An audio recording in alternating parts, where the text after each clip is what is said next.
Hello, everyone. Thank you for joining me today and the second of multiple series on the Better Work Project from SoftEd. Today, we're going to talk about product life cycle. We're going to talk about how products have a life cycle. We're going to talk about product theory, and we're going to talk about customers and how to communicate with customers, and we're going to get into research. So, product development theory, external, internal. We'll get into product life cycles. What is a product life cycle? How does it work? We'll get into adoption curves. One adoption curve in particular I'll show, but there's multiple ones.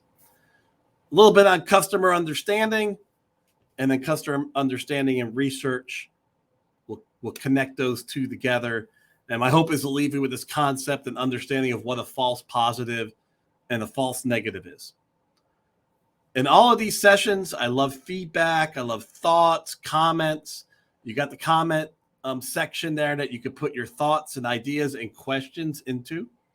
So don't hesitate to do that. I love this topic, as I said in the post I just sent over recently. We got 30 minutes or now 29 minutes together. Let's go hit it. So product theory. What is product theory? Hello. Got a hello there in the comment section. So when you look at a product, you've got to think about it externally through three very important mindsets. Let's talk about value creation first. In my business, I have to decide if the knowledge I'm selling is a nice to know or a need to know. So I got to determine the value there. If it's a nice to know, what is the exchange of value going to be? And a lot of cases that they might give time, but they might not give money. So there's this element associated with time versus money. So you have to be thinking about product from a value creation standpoint. How are you, with what you're doing, a service or a good, giving something to someone that they're willing to exchange something back? And then at what depth are they willing to exchange something back? So this is a critical element of product theory is this idea of how are you going to create value, and then in return, what are you going to get for it? Like, this is a knowledge session. I'm trying to create value that folks would be interested in giving me their time to listen. But I know and understand that this won't be a paid session. You wouldn't pay for this session on LinkedIn, but you are paying in your time. So I've created enough value in how I marketed this session that you were willing to give me your time to participate. Now, the next thing with internal product theory is this idea of organizational capability. I could come up with a really masterful idea around value creation. I can test it theoretically, but then if I go back to what I'm capable of doing, how I can service that, the systems I have, the processes, the people, that I can't do that, then does it make it possible for you to actually deliver that product? And this is where some people will talk about make, buy, or partner. Around the organizational capability piece, you might have to partner to get that capability if you believe the value creation is so significant. Because remember, when you partner, you also lose margin. You also lose the final return that you get from your value creation. You might have to build it, and build it means expense. So that expense is going to be something that you can do from an investment standpoint. So it doesn't necessarily take from the revenue of selling the product, but it is an investment, a cost that you have to consider. And then certainly you can look at buying, and buying is basically very similar to building, except for you get it faster. There's still a cost associated with buy. So a lot of folks miss this element of organizational capability. Example would be you're really good at drawing, what do they call it again? You're drawing landscapes. You want to sell your landscapes, and you don't want to create a physical location to sell those landscapes. So you decide that you want to sell them over the internet. You're going to be an internet retailer. Do you have the capability of building out the e-commerce site that you need in an effective way? So there's a barrier because of organizational capability. So I think I can create value, but how am I going to build that organizational capability? And then finally, externally speaking, you don't necessarily want to be always a first mover. You want to look and see what other people are doing and how they're doing it. How are they delivering what they're offering to the marketplace? What price point are they selling it at? Are they discounting, and how are they discounting? Then it will talk about internally, but one of the internal elements would be, when are you delivering? How are your competitors offering it? So these are the three critical elements in product creation. So if you want to understand product mindset more, you want to be able to look at anything that you're going to take to market. And the first thing you want to be able to think about is the fact that somebody has to want it. So they're going to have to exchange something to get it. And then you got to get to the point that you tested or believe that they'll exchange money to get what you offer. Then you got to figure out, can you deliver it? And as you're analyzing value creation, what are the people around you doing? And how can you adjust your delivery, organizational capability, or the product itself, your value creation, to meet the needs of a company, or you could really meet the needs of your customer? Again, I love comments, feedback, thoughts. So if you have any thoughts, comments that you want to pop into chat, don't hesitate to do so. So now a lot of you folks may be project management or agile project management, business analysts, and you might be saying, well, we don't do external products. But this is the whole concept of product agility.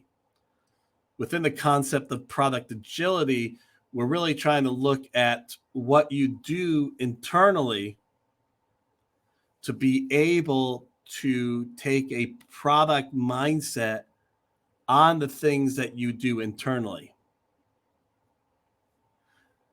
So this is a look at the same circle document, the same circle diagram, but in a different lens for the internal mindset. So look at that top level, desirability. Any system or service you're building internally still has to be consumed. And you have to solve a problem for that person who's engaging that system. And it doesn't have to be your direct customer that pays you. Most of the time, you are working with internal customers, people who are going to ultimately engage a system. Then they may engage the customer, or they might be a middle person to somebody engaging the customer. So do they desire what it is that you're looking to build? And remember, within that desirability, there's that return on time. They're going to give up their time to do what you're building. So is it valuable enough? And in a lot of cases, when you're doing internal product management around that desirability, are you increasing productivity of the people that are touching the system? So when I'm using my business agility hat related to looking at product, and say I have an existing product and I want to enhance that product, I'm getting stakeholders and I'm getting sponsors telling me we have to enhance this product. I want to find out what is the enhancements that will drive the most productivity to increase the overall profits of the company. So remember, productivity increases profits. Productivity means you can hire less and do more, or do more without hiring. So now internally, the next step is feasibility. And feasibility is just like organizational capability. Do we have the technology, the internal systems? Do we have the human capital necessary to be able to do what's being asked of us? The reality is, in a lot of cases, for internal companies, companies, especially large ones, almost everything is feasible. It's kind of crazy to think about, but almost anything is feasible these days. So I like, from my perspective on the internal side, I like to look at this thing called viability. Ultimately, really, can you repeat and scale what it is you're trying to deliver? And can it run within the organization? Can it run within the culture? There's a lot of companies that are looking to productize what it is they do internally. First off, that's the example that Amazon did with AWS. Amazon Web Services, the root of it was a service that they, not a service, it was an internal service for how they were able to keep the data for all the vendors they were supporting. They just looked at that and then looked at the technology, saw it was feasible to build out a viable repeat and scale way of giving that service to the open market. So even if it was desirable for the open market, if they couldn't repeat and scale it, there would be a problem with delivering it, would all fall apart. And there's some really cool things going on with some really powerful technology companies that are looking to make that pivot. And to the point where you might actually sell services to competitors, which is a really cool thing to think about. Amazon, there's multiple other storefronts out there, and those storefronts, the vast majority of them are being probably powered by AWS. At the same time, they're competitors of the Amazon storefront. So you see how that can work out. And then what happens there is you're basically pivoting to this now. I have an internal service. I made it viable. It's running. It's highly desirable. Now I want to pivot and see if I can make it externally used. And of course, the best example of that is AWS out of Amazon. All right. Product mindset. There's an external mindset and there's an internal mindset. One thing with the external mindset is that ultimately you're trying to wrap up to get a competitive advantage. Where in your value creation can you get a competitive advantage from a value creation standpoint, and how long can you hold that? An example for me would be in training. Say there's a new area, like there's a hot thing right now called machine learning ops, ML ops. And if it's got the scale, could I gain a competitive advantage by finding the right expert to be able to present on that and then be able to sell that in early stage to build a brand in that space and scale before somebody else scales? So I gain a competitive advantage because I found the resource that was willing to partner with me to bring that product to market. So that's one element of building the competitive advantage within your value creation. And for some reason, this slide is not looking too pretty, but ultimately I can send the slides to you. Just send me your email address. But this talks about when you're looking at your product and you're looking at your idea, are you looking through the lens of viability? Are you looking through the lens of feasibility? Are you looking through the lens of desirability?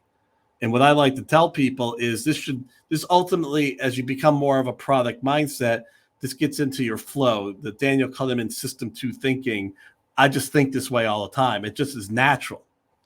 Would you say that the product mindset is tightly linked to the agile mindset? Absolutely, Aaron. That's the tie-in. What the tie-in really is that the best way to bring product to market, once you have gotten this idea, is to use an agile way of working to ultimately deliver it, to ultimately make it viable. And then you also want to use the agile way of thinking when you're testing for value creation. So there's things called lean startup. There's things called design thinking. These are agile techniques associated with trying to define either A, value creation, or B, desirability. And it's a fail fast, fail often, learn through the customer mindset.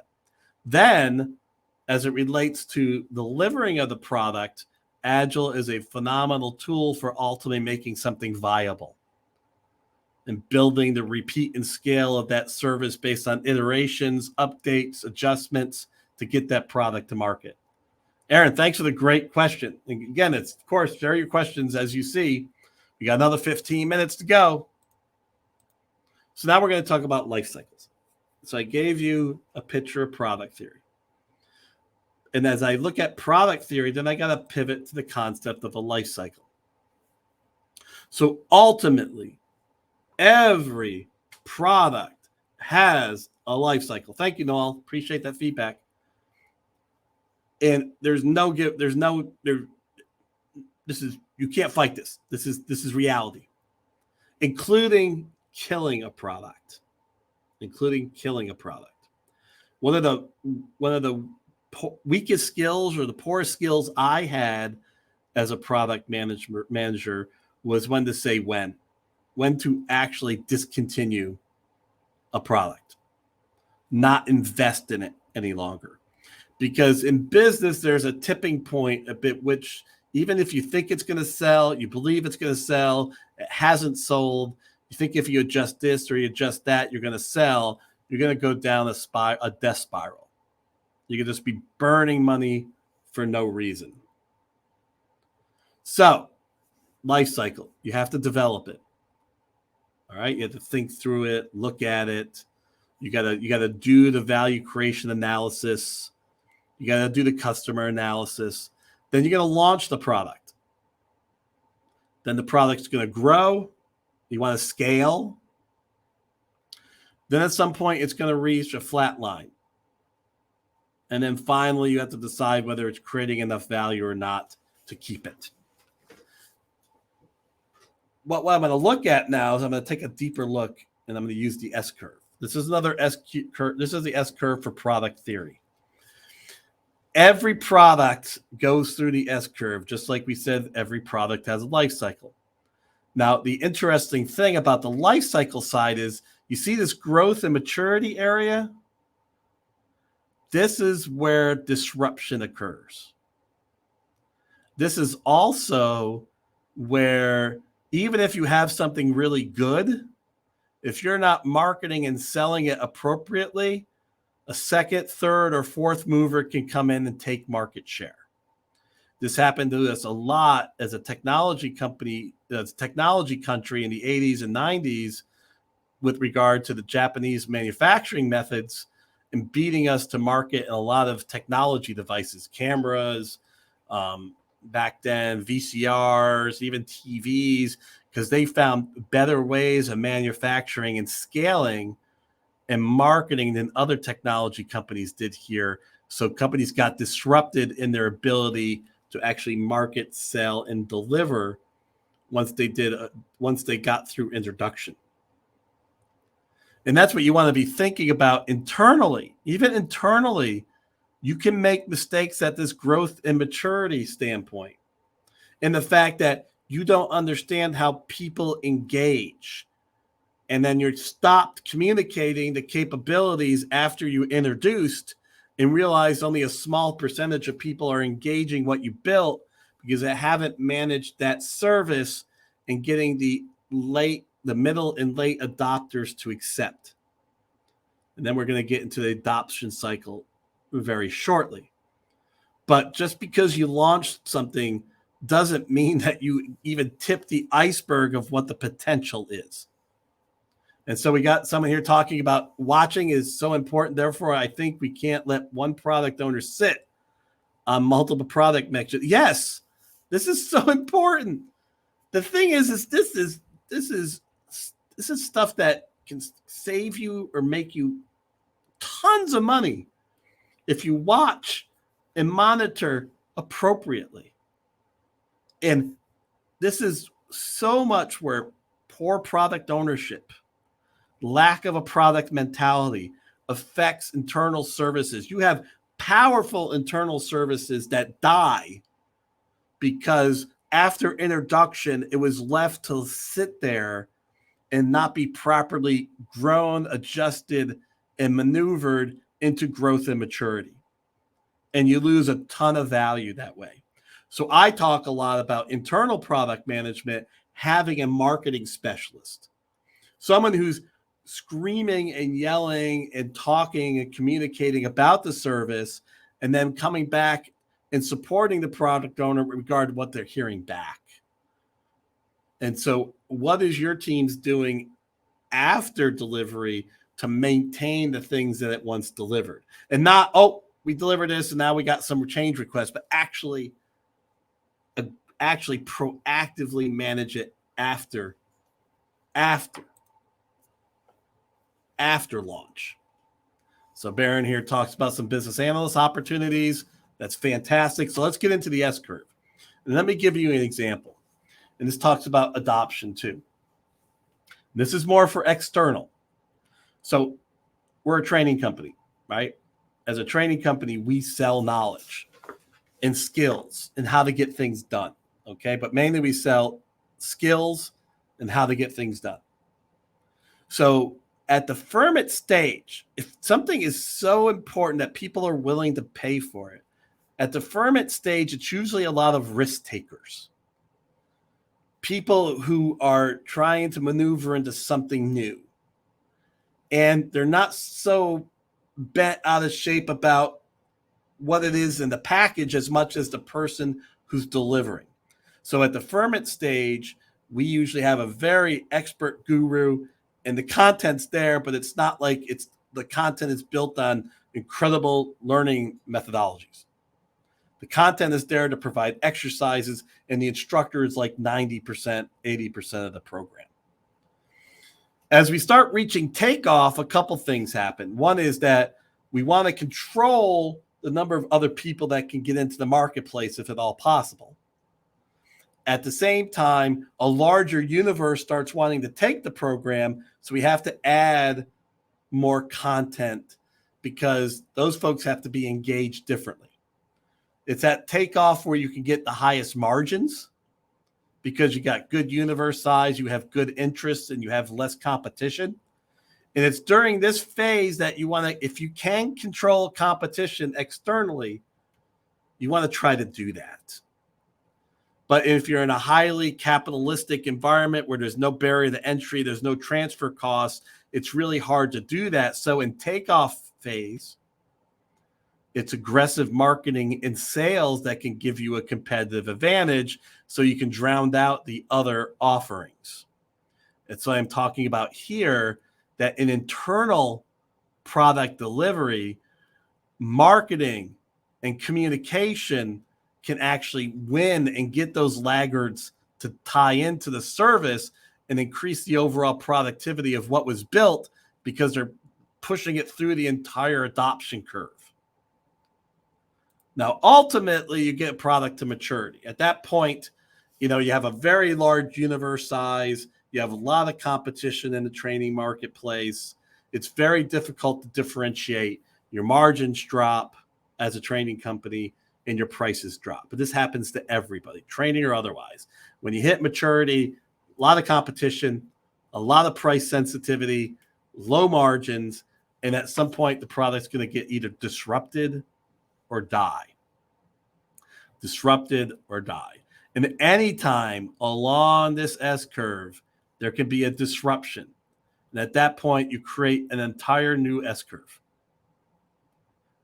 And it usually doesn't happen at ferment stage. It can, but a lot of times your disruptions are going to happen at takeoff and maturity. This happens in the TV world all the time, folks.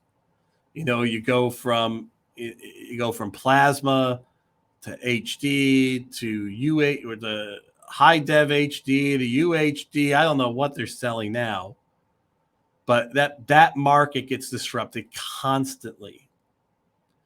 And a lot of the technology marketplaces get disrupted constantly. And the vendors are doing that to create a constant ferment, a constant engagement of this is new, this is important, I want it regardless. And that's one way for a company to create a competitive advantage is by constantly throwing in that disruption. And then since they own the marketplace, they constantly drive for updates of new technology. And you want to sell something after 2 years. And the phone market is, we've all, mean, we live in that market right now. Very seldom you're going to find someone with a phone that's over 4 years old. And we could go into whether that's good or bad all day long, but they've managed the S curve, disrupted themselves, and then kept the market share and just basically been able to consistently hit that ferment stage, good margins, people interested in the technology, and it's a large universe size. All right, we got 5 minutes left. On the technology adoption curve side, this is critical. Internal or external. You just don't drop something and everybody wants it. You can't just throw something out there and everybody wants it. You can have the best change management plan and you're communicating to everyone, but it doesn't matter. People are going to have to watch. People watch other people who watch other people. There's just different mindsets. For me, from an internal product management perspective on deploying, how do you engage those early adopters? How do you convert those early adopters to evangelists? How do you communicate with those evangelists to help them pull the rest of the organization in? And how long are you committed to being with that service during the process that this occurs? Because your goal in an internal service is to get as many of the people using that service as possible to enhance the productivity. In the late majority, the problem with that is the late majority needs a lot. They need a lot of backup, a lot of use cases, a lot of ease of use to push them forward. But if the service enhances productivity so much, the return on getting to those people, even though it's expensive, the return is still better than the costs of having to get at them. And my challenge in a traditional project world is that you drop and you go. You drop and go. In a business agility mindset, it's taking in the fact that you still have to iterate after delivery in order to get the movement of the early majority and the late majority. And you have to do that through evangelists. Thank you for the feedback. I really appreciate that. Yes, it's an interesting concept, isn't it?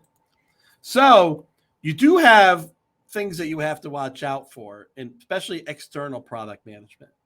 And external product management, as I talked about, you have to watch out for false positives and false negatives. And I had this with a class called Voice over IP Security. I got a big pop, and then the market just died. So basically, the product itself could not evolve through the rest of the adoption curve because the rest of the adoption curve didn't see the value in that product. So it pops, you get a small portion of the marketplace, and then it dies. So this is why you have to really understand how to move your product strategy through the dynamics of adoption to decide if you have to kill it early. Instead of having something, continue to try to market it, and it's really a big crunch or a one-time stop pop. And man, I lost like $70,000 with the company I was working for, marketing voice over IP training, because I continued to market it after the big crunch. It was amazing how far it just fell off the cliff. It was, and then we tried to figure it out, and what we figured out is that we got in late, but we had a market, but we got in late, and then ultimately security training happened within all the different voice over IP classes. So it wasn't a class that people felt they had to take alone. They wanted to take it within the vendor standpoint. So what this means, internal or external, is customer observation, customer communication. In the world of the internet, you can observe your customers amazingly well from an external perspective. From an internal perspective, that's why we have business analysts. That's why you have people interviewing stakeholders and interviewing customers and pulling that information together. The criticality here is, how do we combine the information, and how do we test the information that we've got? And then how do we test against the development of the personas that we have built for the use of the product itself? I actually had to build a new persona for an IoT, a wearable device I was selling as the as a COO and CRO. And I had a one thought about what the persona and customer was. I had to do a data overlay, and it changed my whole perspective of who we were going after. So this idea of the development of the persona, and then being able to look at the data that you're getting through interviews and through other research to see if that matches, so that you're communicating appropriately. I'll give you a great example of this. For a lot of our training, we go after project managers. Project management persona, 35 to 60, 60% male, 40% female, maybe 45, 55, double income, highly educated, and also you don't take crap very well. So when we market to you very matter-of-factly. Here's the information. Here's what you're going to get. Here's the credit it's going to get. There's not going to be starbursts and extra bonuses. It's going to be the information in the way that you can digest it and take it in. And then ultimately, I want you doing research so that you can protect yourself from false positives and false negatives. You have to bring your research in from a wide standpoint, your primary and your secondary, because you want to protect yourself from confirmation bias, and you want to protect yourself from those false positives and false negatives. I once had early stages of the CBAP certification. We did a web seminar, and we had 700 people attend. It was like insane. And I'm like, oh my God, this class is going to make a ton of money. The class was okay, but it wasn't like our other classes. It was a false positive. And if I looked at other data, what I would have realized was at that point in time, the CBAP was very hard to get. So most people didn't think they were qualified to get it. So people weren't taking the class. They decided that our BA boot camp was better because they felt more qualified in that program, and they felt they could get the skills necessary to move forward. So this market research, making sure it's wide. What you want diversity in your research. You want diversity in your interviewing of your customers, because you want to compare and contrast. And then in lean startup, you got to make sure that you have what you're trying to learn, and then what you did learn and what you're going to do about it. Well, I thank you all so very much. Is there any additional questions? Let me know. And what I'll do instead, I got the email address of the one person. You can also send me a LinkedIn message to get the slides as well. Any questions, comments, thoughts?